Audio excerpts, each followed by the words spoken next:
Friday. Made through another week, so one last workout to wrap up our work week.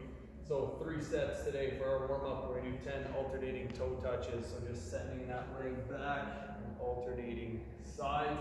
From there, we're gonna do 10 quarter squat hops, so just loading the legs and hips, and then driving up and catch your balance too, and do your 10. From there, we do 6, again, no push-up burpees, 3 sets. From there, our workout today, AMRAP 13, we're gonna do 15 sit-ups, 12 alternating cleans. Probably power cleans would be your best bet for today. So with your dumbbell, we're reaching down to the floor, up to the shoulder, and then we're just alternating back and forth. So make sure we try and keep the hips below the shoulders throughout. Most of those cleans are reaching to the floor, so that way we're driving with our legs and we're not pulling through our low back. From there, we're gonna do 9 rows. Depending what you have to your disposal, this could vary. If you're doing a single arm row, you can do 9 on each side, so you can use your leg as a bit of a support going this way. If you got something heavy enough, you can always set the hips back and row this way just for 9.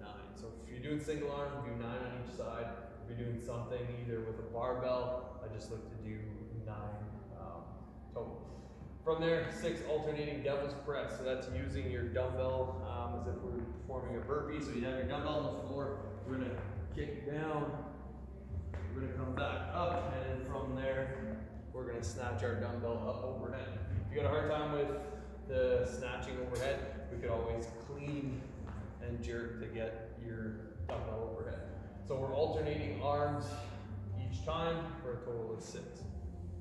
So here you want to focus on big hip drive and then use those hips to get your dumbbell overhead on your devil's press. So today, AMRAP 13, try to accumulate as many rounds as possible. From there, accessory work, we're building on our strict press, push press combination. So today, 4 sets.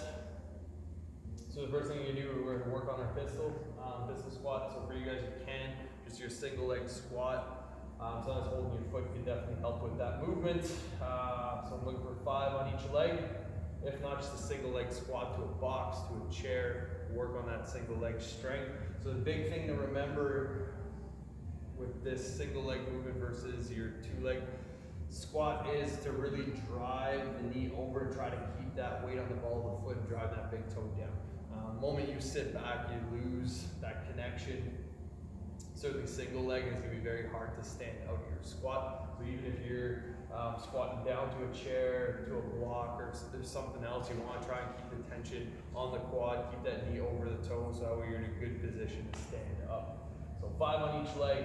From there, we're going to do 10 to 20 swings, so eye level swings. We've got a kettlebell going up to eye level. We got a dumbbell, kind of interlace the fingers between the handle, and then go this way. Your hands get sweaty, just be careful so you don't lose your dumbbell.